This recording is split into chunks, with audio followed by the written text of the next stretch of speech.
ጤና ይስጥልኝ የፈጠነ ሚዲያ ተከታታዮቻችን፣ ፈጣን እውነተኛና ሚዛናዊ መረጃዎችን ወደ እናንተ የሚያደርሰው የፈጠነ ሚዲያ የዕለቱን ዋና ዋና ዜናዎች ይዘላችሁ ቀርቧል። በዛሬው የዜና እትማችን በምስራቅ አርሲ ዞን አሰኮ ወረዳ በንጹሃን ላይ የተፈጸመውን አሰቃቂ ጥቃትና ተያያዥ የጸጥታ ስጋቶችን እንዲሁም የህዝባዊ ወያኔ ሓርነት ትግራይ ዳግም የተቋቋመው የትግራይ ክልላዊ መንግስት ሀገራዊ የምክክር ሂደቱን ሙሉ በሙሉ ውድቅ ማድረጉን የሚገልጹ ዝርዝር መረጃዎችን ይዘን ቀርበናል። አብራችሁን ቆዩ።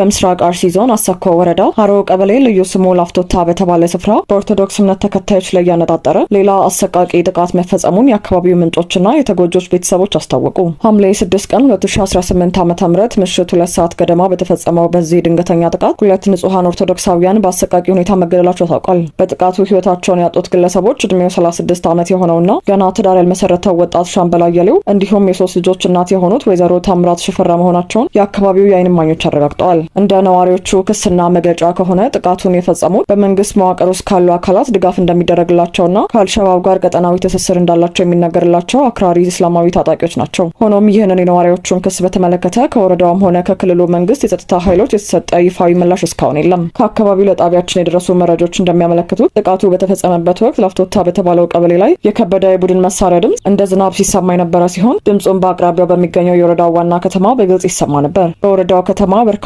የክልሉ የልዩ ኃይልና የፌዴራል መከላከያ ሰራዊት አባላት ቢኖሩም ጥቃቱን ለመከላከልም ሆነ ንጹሃንን ለመታደግ ምንም አይነት እንቅስቃሴ ሳያደርጉ መቅረታቸውን ነዋሪዎች በምሬት ይናገራሉ። አንዳንድ ምንጮችም የወረዳው አመራሮች ነገሩን ራሳቸው ስለሚመሩት ሆን ብለው ዝምታን መርጠዋል ሲሉ ይከሷቸዋል። በዚሁ ሳቢያ በተለያዩ ቀበሌዎች የሚኖሩ የኦርቶዶክስ እምነት ተከታዮች ላይ ከፍተኛ የተኩስ ሩምታ በመከፈቱ በርካታ ዜጎች ቤታቸውንና ንብረታቸውን ጥለው በመሸሽ ከባድ ዝናብና ብርድ የተፈራረቀባቸው በጫካ ውስጥ ለማደር መገደዳቸው ታውቋል። በአሰኮ ወረዳ ላይ ንጹሃን ዜጎችን ኢላማ ያደረገው ይህ ጥቃት ሰሞኑን ሲፈጸም የሰነበተ ተከታታይ ግድያ አካል መሆኑ ተመልክቷል። በተለይም ከዚህ ቀደም በዚህ ወረዳ ሐምሌ 1 ቀን 2018 ዓ.ም 4 የኦርቶዶክስ እምነት ተከታዮች መገደላቸው ይታወሳል። በተመሳሳይ ሁኔታ ሐምሌ 4 ቀን 2018 ዓ.ም ሰንቦ በተባለ ቀበሌ ልዩ ስሙ ዳኛ ሚላው በሚባል ስፍራ አቶ ተፈራ ካሳይ የተባሉ የ87 ዓመት አዛውንት በእነዚሁ ታጣቂዎች በአሰቃቂ ሁኔታ መገደላቸውን ቤተሰቦቻቸውና የሃይማኖት አባቶች አረጋግጠዋል። በአሁኑ ወቅት በወረዳው ስላለው የጸጥታ ሁኔታ መረጃዎች እንዳይወጡ ጥብቅ እገዳ መጣሉን የሚገልጹት ነዋሪዎች በወረዳው አስተዳዳሪ በአቶ ገቢ ገልቹ ትእዛዝ ሰጪነት የጸጥታ አካላት በውድቀት ሌሊት የኦርቶዶክሳውያንን ቤት እያንኳኩ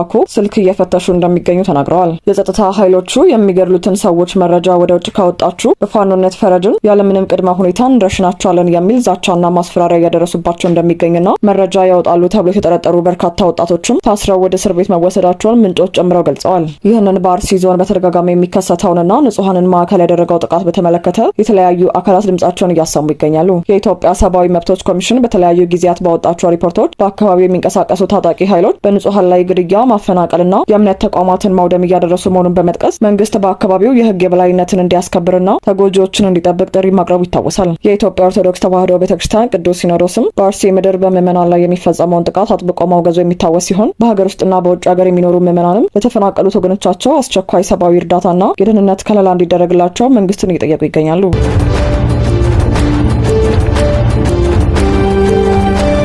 ወደ ሌላኛው ሀገራዊ መረጃችን ስንሸጋገር ደግሞ በትግራይ ክልል ዳግም የተቋቋመው የክልሉ መንግስት በአሁኑ ወቅት በሀገር አቀፍ ደረጃ እየተካሄደ ያለውን ሀገራዊ ምክክር ሂደት ሙሉ በሙሉ ውድቅ ማድረጉን አስታውቋል። ዝርዝሩ እንደሚከተለው። በህዝባዊ ወያኔ ሓርነት ትግራይ ዳግም የተቋቋመው የትግራይ ክልላዊ መንግስት በሀገር አቀፍ ደረጃ እየተካሄደ ያለውን ሀገራዊ የምክክር ሂደት ሙሉ በሙሉ ውድቅ ማድረጉንና በሂደቱ ላይ እንደማይሳተፍ አስታውቋል። የክልሉ ኮሚኒኬሽን ጉዳዮች ቢሮ ትናንት ባወጣው ይፋዊ መግለጫ ይህንን ውሳኔ ያስተላለፈው መድረኩ ተቀባይነት የሌለውና የትግራይን ህዝብ መሰረታዊ ጥያቄዎች የማይመልስ ሆኖ በመገኘቱ ነው ብሏል። በአሁኑ ወቅት የተካሄደ ባለው የሀገራዊ ምክክር ሂደት ላይ የትግራይ ክልላዊ መንግስትም ሆነ የትግራይ ህዝብ ትክክለኛና ተገቢ ውክልና አልተሰጣቸውም ሲል አስተዳደሩ ወቅሷል። መግለጫው በጠቅላይ ሚኒስትር ዶክተር አብይ አህመድ የሚመራውን የፌዴራል መንግስት ጥያቄ ያደረገ ሲሆን በጥቅምት ወር 2015 ዓ.ም በደቡብ አፍሪካ ፕሪቶሪያ የተፈረመውን የሰላም ስምምነት ቁልፍ ድንጋጌዎችን የፌዴራሉ መንግስት ተግባራዊ አላደረገም ሲል ከሷል። ምንም እንኳን የተኩስ አቁም ስምምነት ቢፈረምም የትግራይ ክልል አሁንም ድረስ ከፍተኛ ሰብአዊ፣ ፖለቲካዊና የደህንነት ተግዳሮቶች እየገጠሙት እንደሚገኝና ይሄም ሳይፈታ ወደ ምክክር መግባት እንደማይቻል ገልጿል። ይህ መግለጫ የወጣው የኢትዮጵያ ሀገራዊ ምክክር ኮሚሽን በተለያዩ የሀገሪቱ አካባቢዎች አጀንዳ የማሰባሰብና የምክክር መድረኮችን እያከናወነ በሚገኝበት ወቅት ነው። ኮሚሽኑ ሂደቱ ሁሉንም አካታች ለማድረግ እየሰራ እንደሚገኝ በተደጋጋሚ ሲገልጽ የቆየ ቢሆንም በትግራይ በኩል ያለው የፖለቲካ አመራር ግን አሁንም በሂደቱ ላይ አመኔታ ማጣቱን በይፋ አሳይቷል።